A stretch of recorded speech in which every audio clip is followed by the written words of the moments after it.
Welcome back to the Daily Spread, and late is just going to be a theme for this week. I've given up trying to be on time. It just doesn't look like it is going to happen.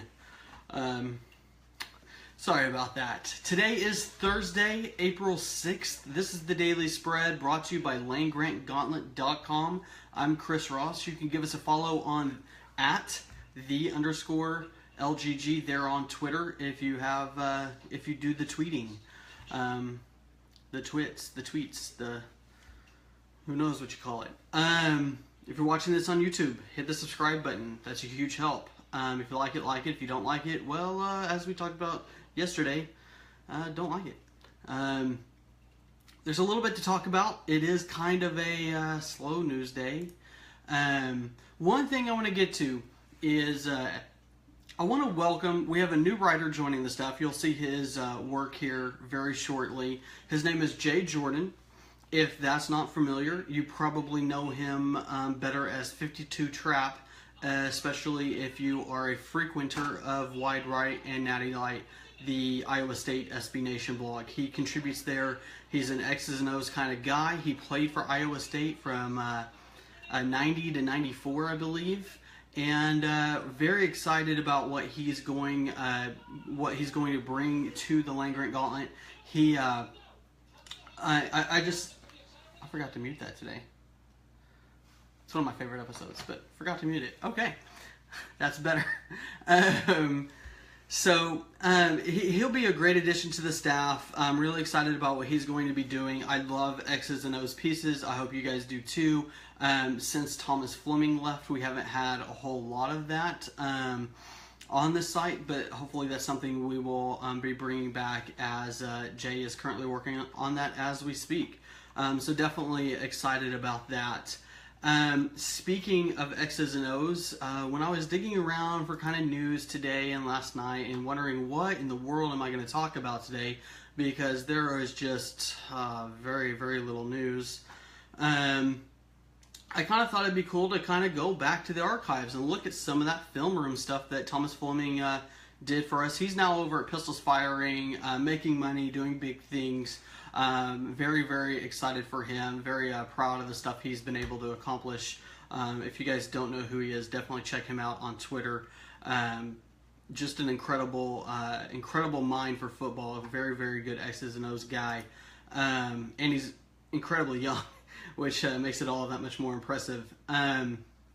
So give him a look. But we're going to be looking back at one of his pieces. One of the stranger things in football is the clap cadence, where the quarterback steps back and takes a huge clap and acts like his hands are going to shatter on impact there. But how that's useful, why teams do that, it seems kind of weird. It seems like it'd be predictable for the defense to kind of jump the snap once they see the quarterback rear up, get it ready. I mean, that's a pretty big clue that the snap is coming, even if you're not sure of the timing there.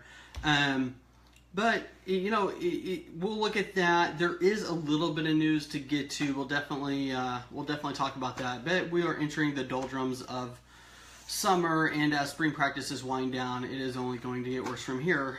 We will mostly rely on player arrests going forward. No, that's never a good thing. We hate seeing that, but we know it's going to happen. It always does. If there was a summer without a single player arrest, well, that would be a first. As I like to do, let me go ahead and send this out to the Twitter sphere so everybody knows we're live, especially since we're a little bit late today. People can come chat football or just give it a watch. If you guys are watching, if you guys have questions, you guys want to talk about something, especially a day like today where there's not a lot of news to get to, leave a question in the comments. We can talk about that. I mean, I don't care what we talk about as long as it's, football or entertaining, or honestly, I don't care. As long as it's somewhat family friendly, we can talk about anything. But yeah, definitely leave us your questions in the comments. All right, so the first thing to talk about today is 7 sacred college football places that should never move. Brought to us by ESPN. Of course, they do great work most of the time.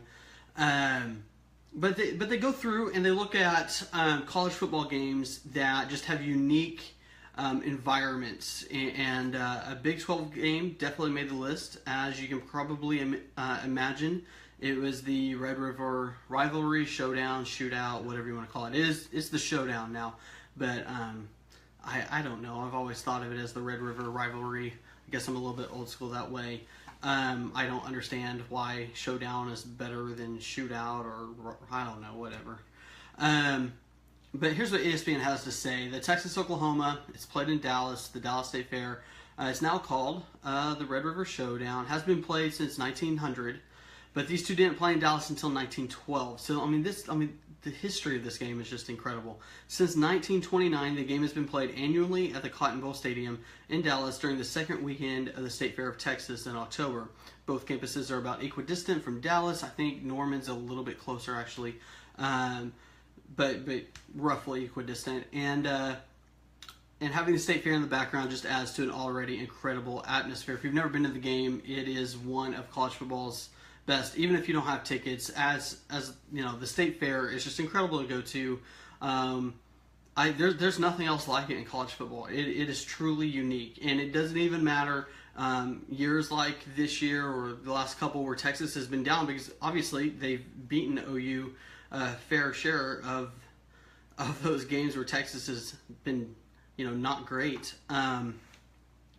But just an incredible game. So this list is really cool. You can find all other games around the country that are played kind of in unique environments and what makes them special. And if you're just a college football fan, that's definitely worthwhile to check out. You might find something to put on your bucket list there. We will have that linked in the article after the show. Little Oklahoma injury news to get to.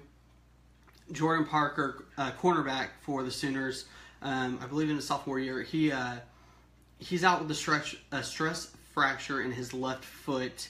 He shouldn't be out long. Should be back by June. It's not like a full break or anything like that. It should heal up pretty well.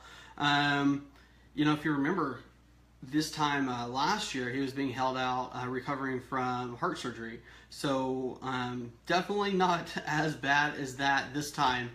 But we wish him the best, and hopefully he bounces back. And he was very productive for the Sooners. He played in all 10 games. He became the starter. I think he started in 8 games after Parrish Cobb and Micaiah Quick went down with injuries. But he recorded 36 tackles, had a tackle for a loss, had a forced fumble against Baylor. He's going to be a big part of the Sooners defense. So something to watch there. It could turn into a lingering injury, but there's plenty of time to get him plenty of rest before the fall, so I don't think that will be too much of an issue. Something else? What's up next to talk about here? Oh, the podcast, the Quick Slant podcast, dropped episode 4 or 5 of episode 5 of season 3 yesterday, and Brady. You remember Brady? He's been on here a couple times. I know. Now that the Thunder is in the playoffs and Russell Westbrook is on his incredible run, you guys haven't seen much of Brady on here, but I promise he's around. He will be back to do the show, but the Thunder are taking up most of his time these days.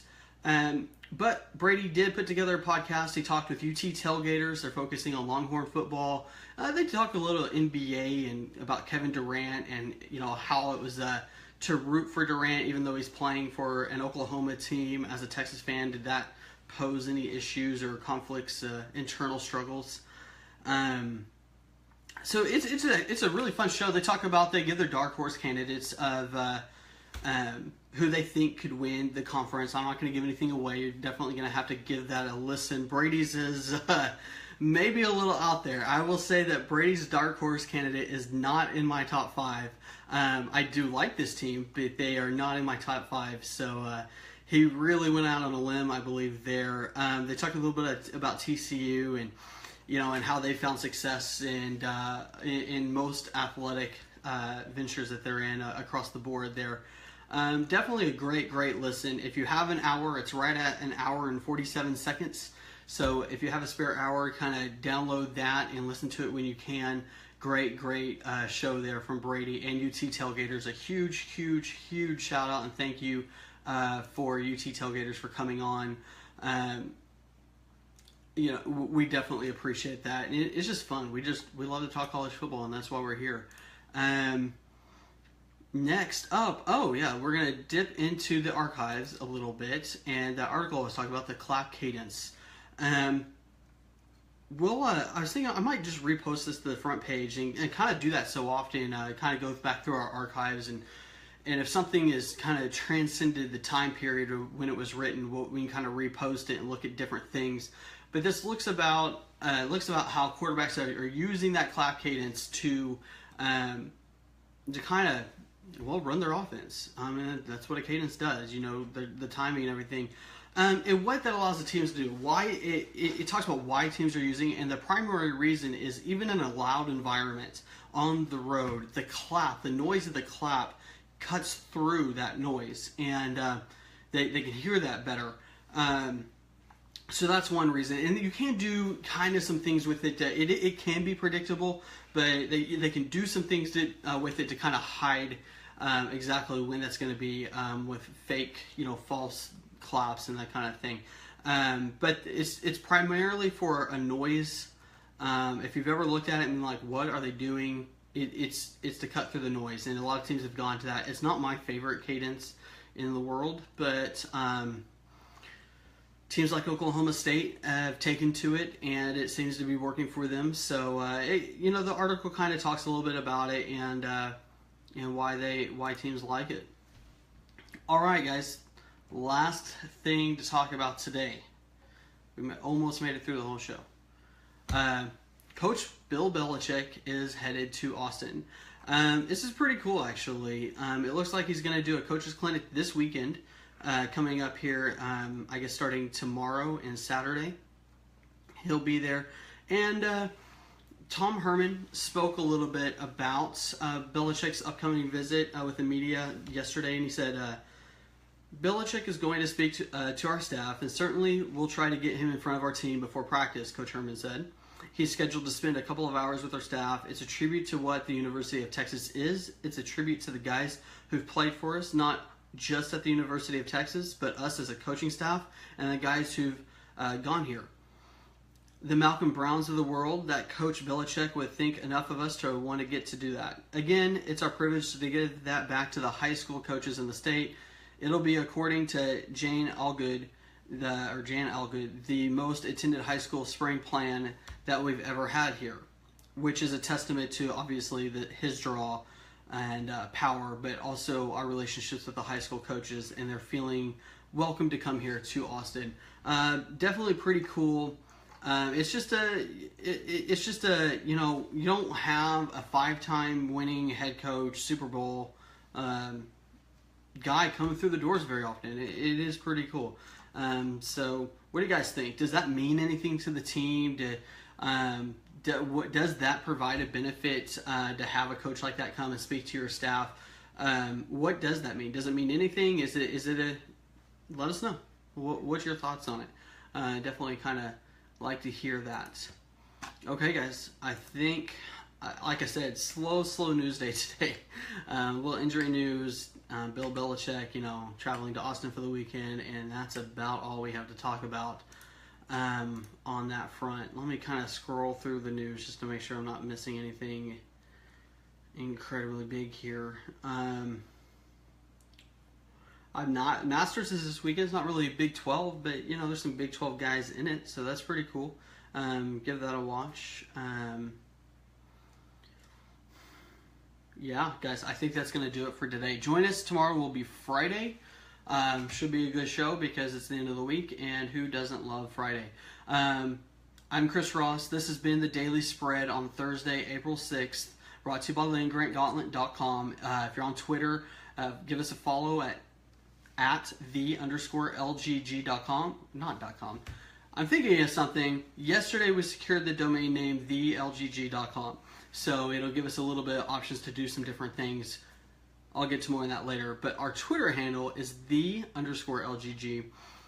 Give us a follow, say hi, that kind of thing. And If you like the show, hit the like button. If you're watching this later on YouTube, hit the subscribe button. And if you don't like it, leave a comment. Let us know why you don't like it, what we can do better. Especially if you're good at audio video stuff. We would love to hear your input on what we could do better or that kind of thing. Alright guys, thanks for watching.